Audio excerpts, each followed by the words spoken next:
اوقات مقدسہ پر درود و سلام پڑھنے کی بہت فضیلت ہے۔ مشکات المصابیح کی حدیث پاک ہے، نبی مکرم شفیع معظم شافع روز محشر مرجع عالم جان عالم اصل عالم نبیوں کے تاجور انبیاء کے سرور رسولوں کے محور آقا دو جہاں سرور عالمیان صلی اللہ علیہ وآلہ وسلم نے ارشاد فرمایا، من صلی علیہ عند قبری سمعت ومن صلی علیہ نائیا ابلغت۔ ارشاد فرمایا کہ جس شخص نے میرے روزے پہ آ کر مجھ پر درود پڑھا تو اس کا درود میں خود سنتا ہوں، اور جو شخص دور رہ کے درود پڑھے میرے روزے پہ نہ آ سکا تو اس کا درود مجھ تک پہنچایا جاتا ہے۔ اب یہ حدیث پاک جب ان لوگوں نے سنی جو دیدہ کور تھے، وہ لوگ کہ جن کی آنکھوں پہ گمراہی کے حجابات تھے اور ان کی سماعتوں پہ لا کے ٹنٹ تھے اور ان کے دلوں پہ گمراہی کے پردے تھے، اور رب کی طرف سے ان کے دلوں پر مہر سخت تھی، تو وہ کہنے لگے کہ حدیث خود ناطق ہے کہ سرکار دو عالم اسی کا درود سنتے ہیں جو ادھر آ کر پڑھے، اور کسی خطے پہ درود پاک پڑھے تو اس کا درود سرکار نہیں سنتے۔ تو شیطان ان بد باطن بد دہن لوگوں کے دلوں میں یہ وسوسہ لایا کہ سرکار دو عالم صلی اللہ علیہ وآلہ وسلم صرف اسی کا درود سنتے ہیں کہ جو حضور کی قبر پاک پہ آ کے درود پاک پڑھے۔ جو حضور کی قبر پاک پہ آ کے درود پاک نہ پڑھ سکے تو سرکار دو عالم اس کا درود نہیں سنتے بلکہ پہنچایا جاتا ہے۔ جب ان کا یہ اہام باطل آیا تو علماء ربانیین کی جو محبت تھی وہ جوش میں آئی، ان کے جو اقلام تھے وہ میزوں کی طرف بڑھے اور صفحات پہ لکھنے لگے، اور لکھا کہ سرکار دو عالم صلی اللہ علیہ وآلہ وسلم ہر اس شخص کا درود سنتے ہیں کہ جس کے دل میں احترام ہو، جس کے دل میں احتشام ہو، جس کے دل کے اندر حضور کی محبت ہو، جس کے دل کے اندر حضور کی عظمت ہو، جس کے دل کے اندر حضور کی فخامت ہو۔ جب اس کے دل کے اندر یہ محبت ہوگی تو وہ شخص جہاں پر بھی درود پڑھے، جب حضور پر درود پڑھے گا تو حضور خود ہی درود سنے گی۔ سبحان اللہ۔ وہ لوگ کہ جن کے دلوں کے اندر حضور کی محبت نہ ہو، جن کے دلوں کے اندر حضور کی عظمت نہ ہو، وہ لوگ کہ جن کے دلوں کے اندر حضور کا احتشام نہ ہو، وہ لوگ کہ جن کے دلوں کے اندر کجی ہو، جب وہ سرکار دو عالم صلی اللہ علیہ وآلہ وسلم پر درود بیچتے ہیں تو ایسے لوگوں کا درود سرکار نہیں سنتے، اور اگر سرکار پر یہ درود پہنچایا بھی جائے تو سرکار توجہ نہیں فرماتے۔ اور ساتھ ہی ساتھ پھر یہ بھی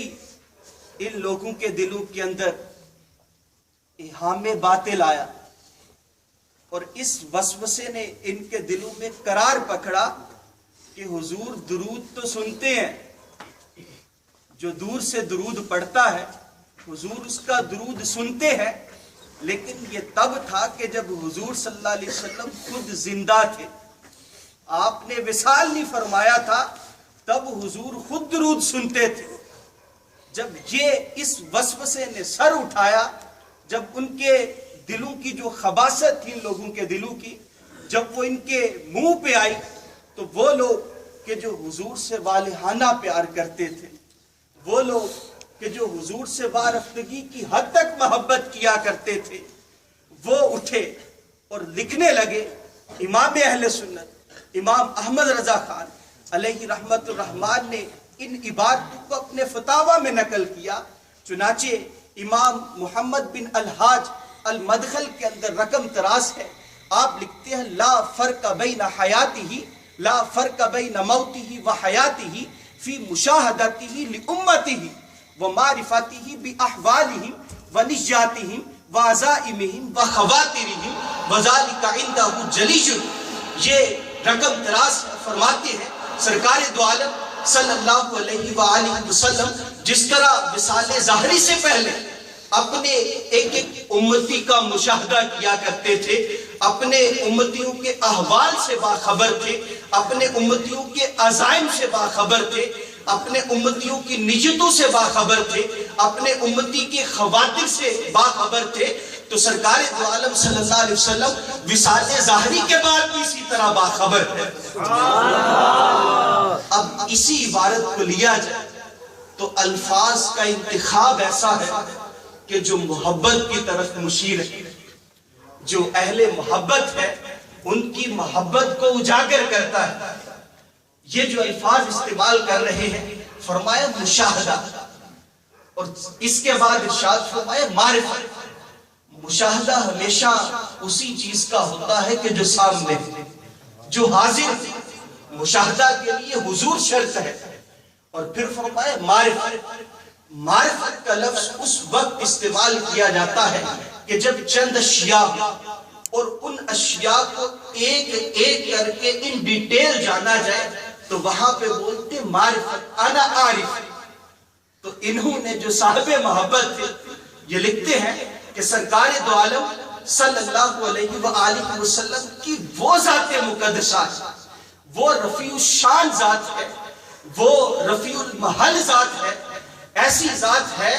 کہ جس ذات کے سامنے حضور کا ایک ایک امتی کھڑا ہے۔ حضور صلی اللہ علیہ وآلہ وسلم اپنے ایک ایک امتی کا مشاہدہ فرما رہے ہیں۔ وہ امتی حضور کے سامنے کھڑا ہے اور اس امتی کے دل پہ جتنے بھی خیالات آتے ہیں، اس امتی کی جتنی بھی نیتیں ہیں، اس امتی کے جتنے بھی عزائم ہیں، سرکار دو عالم ون بائی ون مستقلاً ایک ایک نیت کو جانتے ہیں، ایک ایک خطرے کو جانتے ہیں، ایک ایک عزم کو جانتے ہیں، اور ایک ایک اس کی حالت کو جانتے ہیں۔ وَذَلِكَ عِنْدَهُ جَلِيٌّ۔ اور یہ ساری باتیں سرکار دو عالم صلی اللہ علیہ وآلہ وسلم پر ایسے عیاں ہیں کہ جس طرح ہاتھ کی ہتھیلی آنکھوں کے سامنے ہوتی ہے، یہ ساری چیزیں عیاں ہوتی ہیں۔ اور اسی کے ساتھ ساتھ پھر محقق علی الاطلاق ان کے تلمیذ رشید وہ لکھتے ہیں کہ انہ عالم بحضورک وقیامک وسلامک ای بل بجمیع افعالک واحوالک وارتحالک ومقامک۔ آپ لکھتے ہیں کہ سرکار کا امتی جب سرکار دو عالم صلی اللہ علیہ وآلہ وسلم کے سامنے بڑے ادب سے کھڑا، تعدباً کھڑا، جو اس کا دل ہے وہ ترسیدہ، اس کی آنکھیں نمیدہ، اور اس کا جسم ترسیدہ ہو، اس کا جسم لرزیدہ ہو، جب وہ سرکار دو عالم صلی اللہ علیہ وآلہ وسلم پر درود بھیجتا ہے، جب حضور پر سلام بھیجتا ہے، تو سرکار دو عالم صلی اللہ علیہ وآلہ وسلم اس کے سلام کو دیکھتے ہیں، اس کے قیام کو دیکھتے ہیں، اس کے ارتحال کو جانتے ہیں، اس کے مقام کو جانتے ہیں، اس کی ایک ایک حالت کو جانتے ہیں۔ تو سرکار دو عالم نور مجسم صلی اللہ علیہ وآلہ وسلم جب ساری چیزوں کو جانتے، اپنے امتی کی ایک ایک حالت کو جانتے ہیں، تو جب سرکار کا امتی اس سرزمین کے کسی بھی خطہ پر حضور کی ذات پر بڑے احتشام کے ساتھ، بڑے احترام کے ساتھ حضور کی ذات پر درود پڑھے، تو کیا حضور درود خود سنے گے؟ یقیناً سنیں، لیکن شرط یہ ہے کہ دل کے اندر محبت ہونی چاہیے.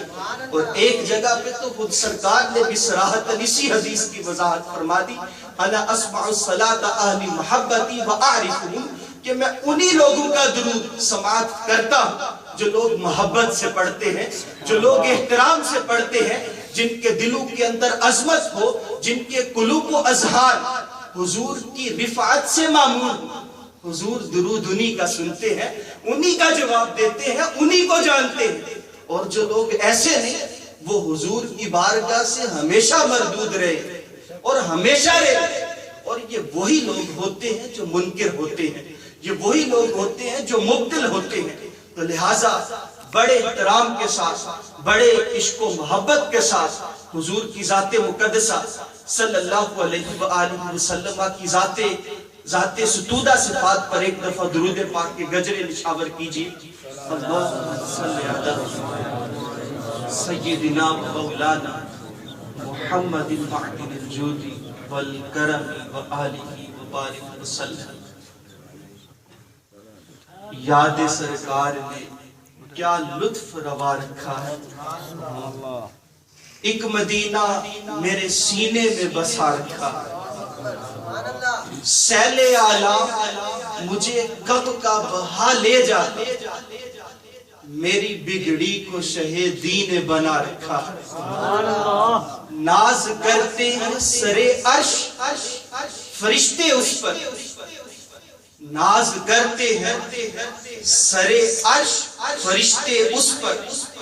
جس کو سرکار نے قدموں میں بٹھا رکھا. یاد سرکار کو خیالوں میں بسا کر ہم نے, یاد سرکار کو خیالوں میں بسا کر ہم نے بام وجداں پہ ستاروں کو ٹکا رکھا. جوش میں نہ آئے کیوں بحر کرم کی موجیں, جوش میں نہ آئے کیوں بحر کرم کی موجیں, شافع حشر نے ہاتھوں کو اٹھا رکھا. کتنا خوش بخت ہے شہزاد, کتنا خوش بخت ہے شہزاد, یہ لکڑی کا ستون جس کو سرکار نے سینے سے لگا رکھا. طیبہ سے لوٹنا کسی عاشق سے پوچھئے, طیبہ سے لوٹنا کسی عاشق سے پوچھئے, ایسا لگے کہ روح جسم سے نکل گئی. جس موضوع کا